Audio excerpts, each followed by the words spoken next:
안녕하세요. 코로나 서바이벌 시간입니다. 1년 넘게 햇수로 3년째 전 세계를 유령처럼 떠도는 코로나 바이러스 사태.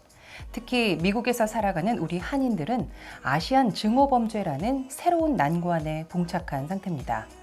미국은 7월 4일 독립기념일 이전에 전체 성인의 70% 이상이 1회 이상의 백신을 접종할 수 있게 되고 경제가 되살아나는 등 겉으로는 희망찬 모습이지만 미국인들의 진짜 속마음은 체념을 넘어서 분노의 단계에 이르렀습니다. 아시안 증오범죄는 잃어버린 시간에 대한 분노 조절이 제대로 되지 않은 탓이라고 할 수 있는데요. 당하면 반드시 되갚아주는 서구의 권선징악적 대립구조에 아주 익숙한 미국 정부도 마냥 국민적 분노를 외면할 수 없기에 조 바이든 행정부가 트럼프 행정부 당시 불거졌던 코로나 바이러스 중국 기원설을 다시 꺼내 들었습니다. 작년에 이미 세계보건기구 조사에서 중국 우한 바이러스 연구소에서 바이러스가 유출됐다는 주장은 사실이 아니라고 밝혔는데 WHO가 중국 정부의 방해와 압력으로 조사를 제대로 진행하지 못했다는 사실도 속속 드러나고 있습니다. 미국인의 80% 이상은 중국이 바이러스에 대한 진실을 은폐하고 있다고 생각합니다. 미국의 감염자만 전체 인구의 10%가 넘는 3,336만 명이고 사망자는 60만 명에 달합니다. 미국인들은 반드시 바이러스 원인을 밝혀 받은 피해만큼 되돌려 줘야 한다고 생각합니다. 바이든 행정부가 본격적인 조사에 나서고 있는데 초반부터 적지 않은 의혹이 나타나고 있습니다. 지금 보시는 동영상 많이들 보셨을 텐데요. 2019년 12월 10일 중국 관영 CCTV에서 방영된 다큐멘터리입니다. 국립 우한 바이러스 연구소가 세계적인 수준의 바이러스 연구 역량을 지녔다고 홍보하는 것이 주요 내용인데 내레이션을 통해 동물에서 인간으로 전염되는 에볼라, 사스 등의 치명적인 바이러스를 연구하는 목적을 강조하고 곧바로 연구원이 동굴에서 박쥐와 접촉하는 장면이 나옵니다. 동영상에서 티엔 준우와 연구원은 만약 우리 피부가 바이러스에 오염된 박쥐, 분비물 등에 노출된다면 매우 위험해질 수 있다고 말합니다. 그는 또 우리는 이 동굴 안에서 4, 5일은 더 지내야 하는데 휴대폰 신호도 잡히지 않고 보급품도 없어서 사실 겁이 좀 난다고 덧붙이죠. 동영상에는 연구원들이 이번 코로나 바이러스 숙주로 알려진 피피스텔의 박쥐와 호수슈를 맨손으로 잡고 각종 새똥이 굳어져 비료로 쓰이는 관오우를 수집하는 장면도 보입니다. 오비일학, 까마귀 날자 배 떨어진 격일까요?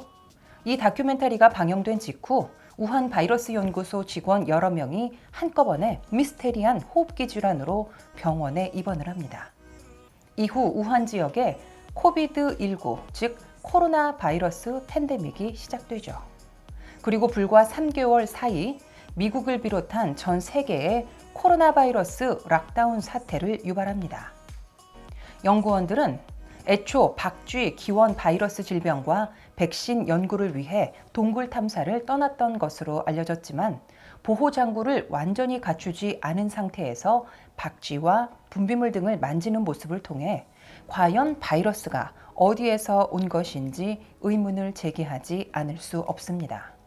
중국 정부는 우한 바이러스 연구소의 동굴 탐험으로 어떤 바이러스를 채집했는지, 무슨 실험을 했는지 등에 대해 전혀 공개하지 않고 있고요. WHO 보고서는 우한 바이러스 연구소에서 팬데믹 이전에 박쥐 관련 바이러스를 전혀 보관하지 않았다고 밝혔지만 동영상에는 박쥐 동굴 탐사가 수십여 차례 진행됐고 300여 종의 바이러스 보유 생물을 보유하고 있다는 멘트가 나오는데 중국 정부는 미국을 비롯한 전 세계적으로 중국발 바이러스 유출설이 제기되는 것에 매우 민감하게 반응하며 일체의 조사 행위를 완강히 거부하고 있습니다. 10여 년 전 중증 호흡기 증후군, 즉 사스 바이러스 규명을 위해 중국 정부가 협조했던 것과는 매우 대조적입니다. WHO 조사단은 바이러스 진원지 중에 한 곳으로 꼽히는 우한 야생 동물거래 시장을 방문했지만 이미 시장은 흔적도 없이 사라졌고 우한 바이러스 연구소에는 단 3시간 정도만 머물렀다고 합니다. WHO는 실험실 유출설에 대해 가능성이 희박하다는 입장을 취했는데 중국 정부가 부당한 압력을 가했다는 사실이 드러나고 있는 것입니다.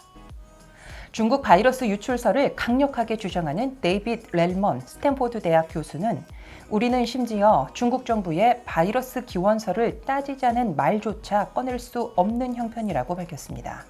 렐먼 교수를 포함해 미국의 저명한 바이러스 학자 18명은 최근 중국 정부에 공개 편지를 보내 모든 것을 오픈할 것을 요구했습니다.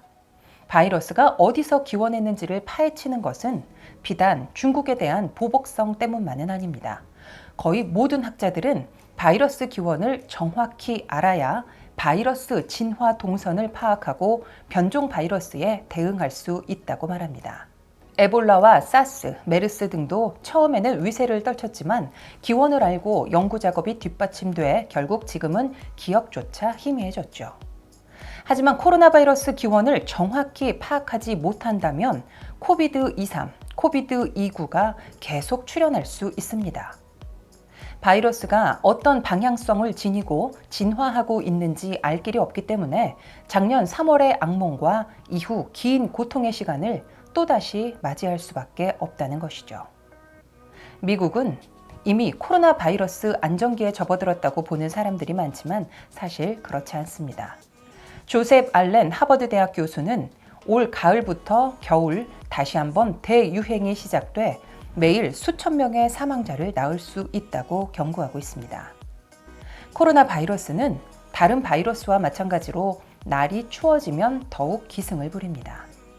미국이 아무리 돈을 퍼부어도 백신 접종 완료율이 70%를 넘기 힘든 상황에서 겨울부터는 이미 접종한 사람들도 면역이 떨어지게 되고 부스터샷을 맞지 않을 경우 감염률과 사망률이 미접종자와 다를 바 없게 될 수 있습니다.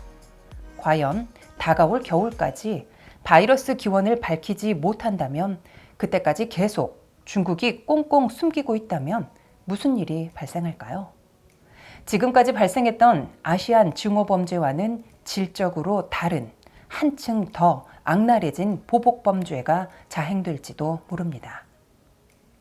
코로나 서바이벌 다음 영상으로 다시 오겠습니다. 시청해주셔서 감사합니다.